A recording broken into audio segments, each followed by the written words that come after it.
Continuing our discussion about chemical equations, we want to talk about the idea of balancing equations. So when we have a chemical equation, we're really describing a process that involves molecules, involves compounds, involves atoms rearranging their chemical bonds. So when we write those molecular formulas, we really are describing molecules that are changing in a process. And so here is our description of the reaction that we've talked about. The C3H8 plus O2 becomes CO2 and H2O, right? Propane and oxygen becomes carbon dioxide and water. And these are the actual molecules that we're talking about. And so if we look kind of at the atoms that are involved, we can see, for example, so the black circles are carbon. So I have, say, I start with 1, 2, 3 in my C3H8. But then if I look on the product side, I only see one carbon atom. Okay, same thing with oxygen. Just I have 1, 2 on the reactant, but now my product is 1, 2, 3. Hydrogen is my white atom. I end with 2, but I start with 1, 2, 3, 4, 5, 6, 7, 8. That is a big time change. And a large representation of what's going on, or a big time discrepancy of what's going on. We shouldn't be creating atoms. So as we said, the whole point of chemical reactions was rearranging chemical bonds, not creating or destroying atoms. What we have right here, how this equation is represented, violates what's called the law of conservation of mass. Atoms are just being destroyed or created. In the case of oxygen, we just end up with an extra oxygen atom, which shouldn't be happening. How we say this kind of in a lower level terms is that this equation is unbalanced. So this equation is unbalanced because you don't have a balance between the types of each atom. So the law of conservation of mass says that in a chemical reaction, matter cannot be created or destroyed. Right? And this was the problem of that unbalanced equation, that we were creating atoms or destroying them. So for a kind of life-size example, if we look at, say, 5 kilograms of wood, we have some wood and we burn it, right? We have a campfire and we would get some ash. But you'll note that we started with 5 kilograms and we ended up with 4 kilograms. That is not possible. You can't, that would imply that if we burned wood and we only got ash out of it, that would imply that we lost a whole kilogram of matter. And that doesn't happen in a chemical reaction. You don't just destroy matter.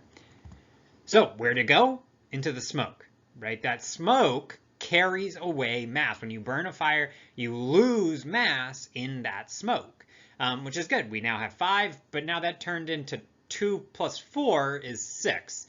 So that's still a problem because now we've made more at the end, more mass. So where'd that come from? And that means it has to come from the air.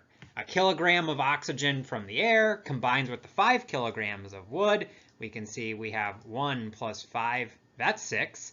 And then we get 2 plus 4, that's 6 as well. So we started with 6 kilograms, we end with 6 kilograms. That's what the law of conservation of mass says. Whatever mass you start with has to be the mass that you end with. All of that comes together to produce all of that, all of the product, right? All the oxygen in the air, the wood, all combines to make all of the mass in the product. It's not saying, and you can certainly change what it looks like. That's the whole point of chemical reactions. You started with wood and gas, and you make smoke and ash. And so those are two, they look different, very different. Chemical reactions can change the chemical bonds. You can't make matter. So if we take a look back at the chemical equation we've used through all of this, we can see that there is this unbalanced or uneven number of atoms between the reactant side and the product side. I start with 3 carbon atoms in the reactants, and I get 1 carbon atom in the product. That is not possible in a chemical reaction. You can't just destroy 2 carbon atoms. They have to go somewhere. So we need to balance this, and the way that we go about balancing is by adding coefficients in front of molecules. What we don't do is change molecular formulas. You can't just say put a 3 right here and call it a day.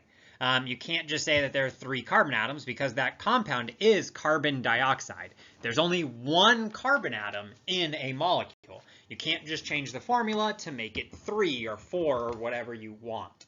So we can't do that. We need to put a number out front as a coefficient. What we're really representing by adding these coefficients is the number of molecules present. So you can see that the 3 goes out front. That's what I mean by coefficient. So just like in an algebra expression, if you have a number in front of a variable, say 3x, that means you have x plus x plus x. So here I have 3 CO2.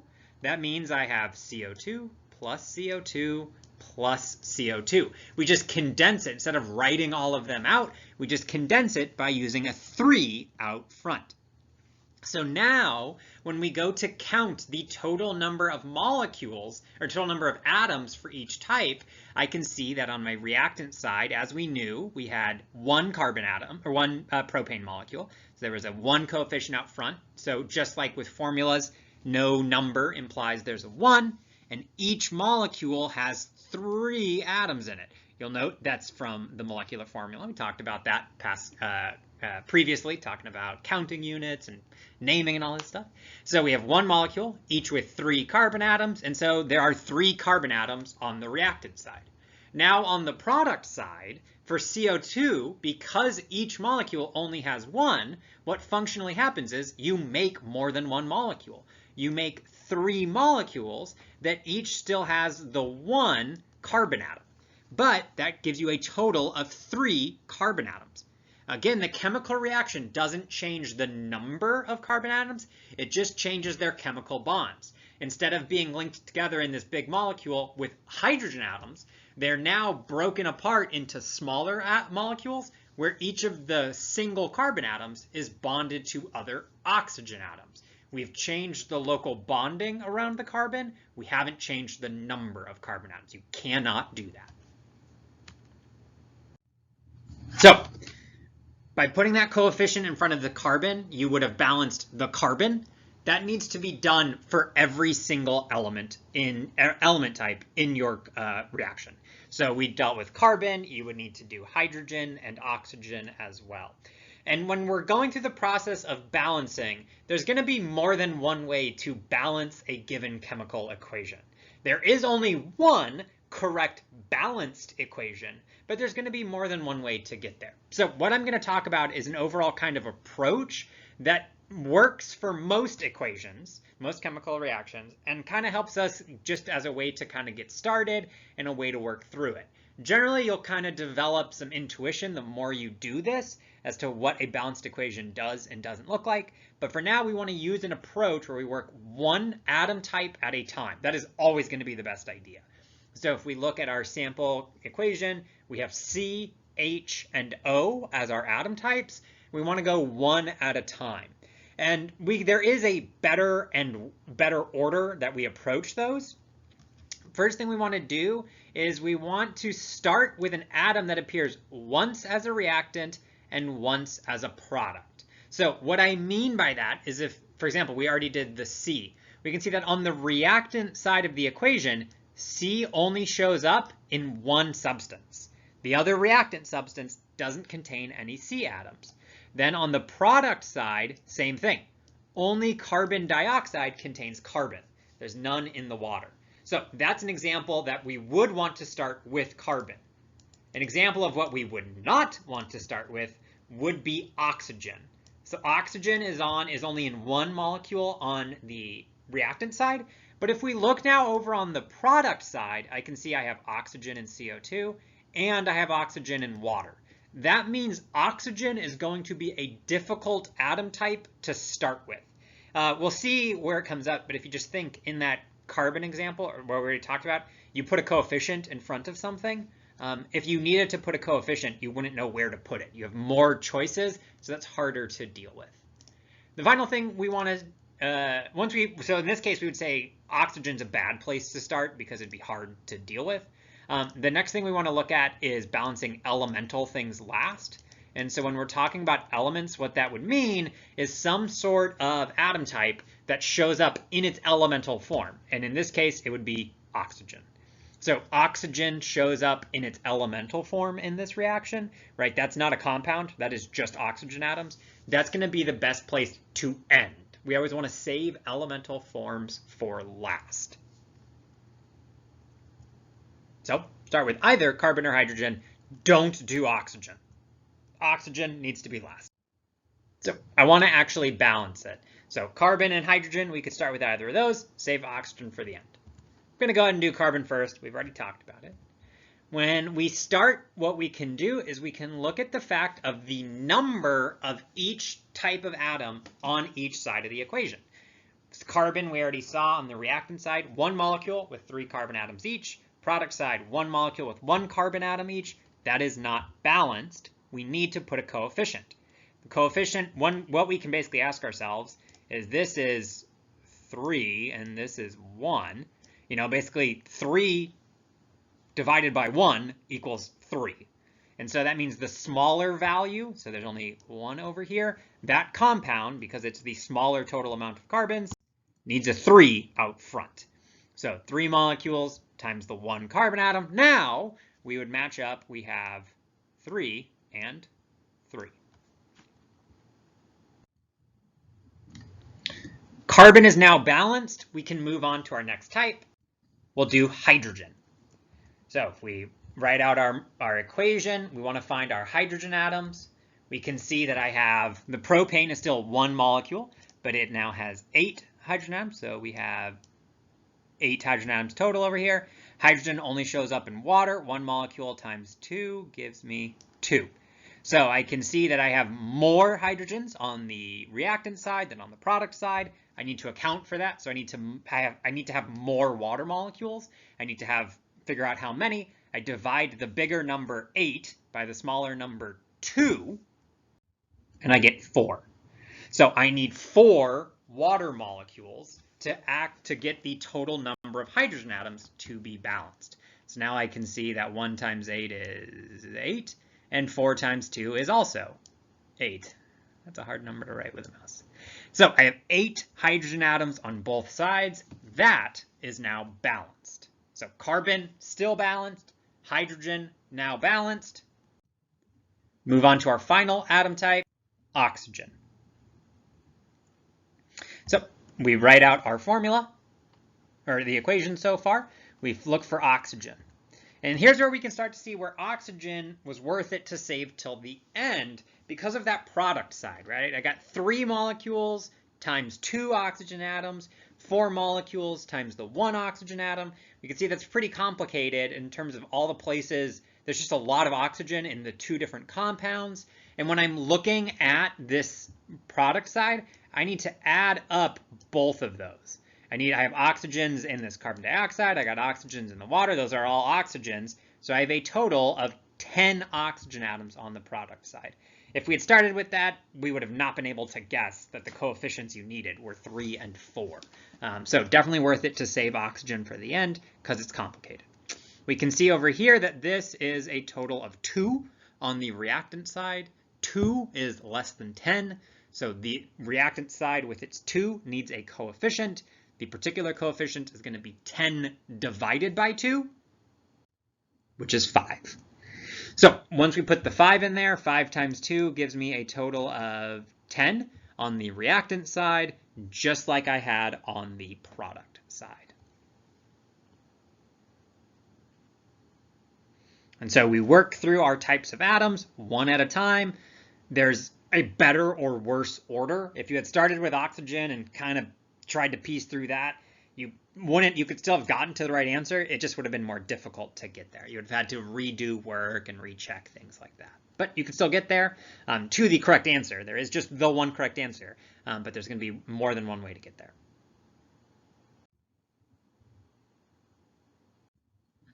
So if we look at our overall balanced equation, we can see these coefficients, the implied 1, the 5, the 3, and the 4, imply the number of each type of molecule that is involved in the reaction. So one propane molecule reacts with 5 oxygen molecules to create 3 carbon dioxide molecules and 4 water molecules. So all of those are going to be created in this process, or used in this process and then created. And so one of the ways we can think about it is really, if you want to react 1 propane molecule, you need 5 oxygen atoms. You cannot do the reaction without those 5 oxygen atoms, because you need to basically deal, if you look at what the oxygen atoms are doing, the oxygen atoms take, you need 2 oxygen atoms for that 1 carbon, 2 oxygen for that 1 carbon, and 2 for that 1 carbon. You need 1 oxygen for those 2 hydrogens, 1 oxygen for those 2 hydrogens, that one, and that one, right? The oxygens go through and basically take up all these different atoms that you started with that need to be accounted for. So this is a lot like accounting. What all goes in has to come out. You got to balance that budget. You need to make sure that everything ends up where it's supposed to be.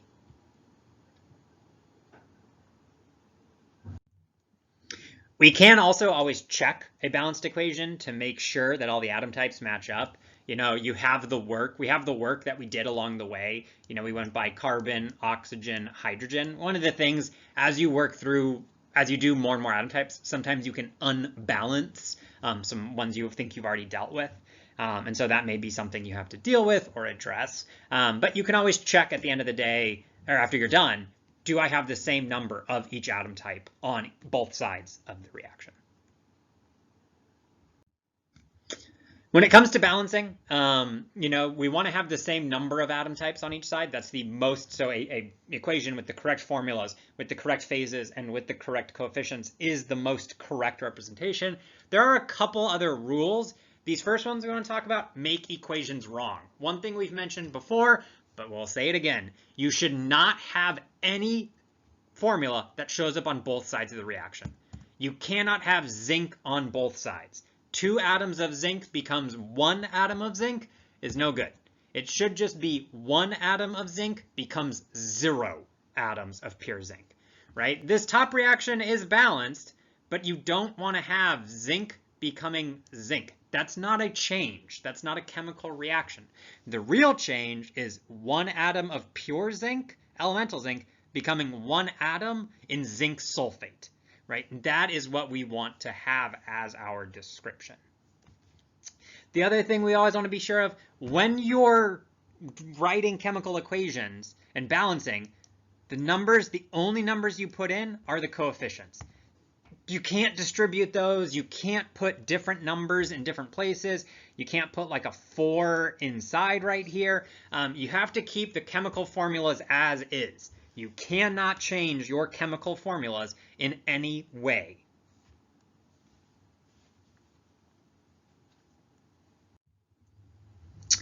There are also some conventions that are kind of surround chemical equations, things that aren't as hard and fast, but we do generally want to stick with. First thing is no fractional coefficients. Generally want to avoid these. When we're kind of conceptualizing chemical reactions, we're saying that whole molecules are reacting. Can't have half a molecule. So what you can do is, if you have a fractional coefficient, you just multiply by the denominator, and all of your numbers, multiply all of your coefficients. You'll see the 2 becomes 4, the 5/2 becomes 5, the 1 becomes 2, and the 3 becomes 6. So you're all still balanced because you multiplied all of your coefficients by the same number, but we do want to be sure that that is kind of, we're cleaning that up. See that fractional coefficients, you're not wrong. It just kind of looks not the best. And we'll see in other places, there are cases where they're used, but in general, we like to avoid fractional coefficients. Finally, we want to simplify ratios. You'll note in this reaction, we have 4H2 plus 2O2 becomes 4H2O. All of these coefficients are even, so they're all divisible by 2. So you can simplify it. Get 2H2 plus O2 gives you 2H2O. Again, this top reaction, this isn't wrong. It's not wrong. It's still balanced. You have all the correct phases.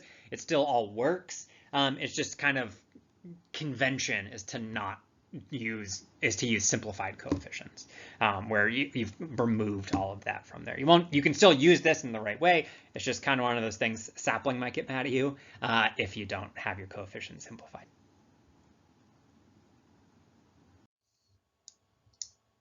Another video down, because we're halfway through this set, 3 out of 6. So participation 217 is what we're looking for questions for. See if we find any.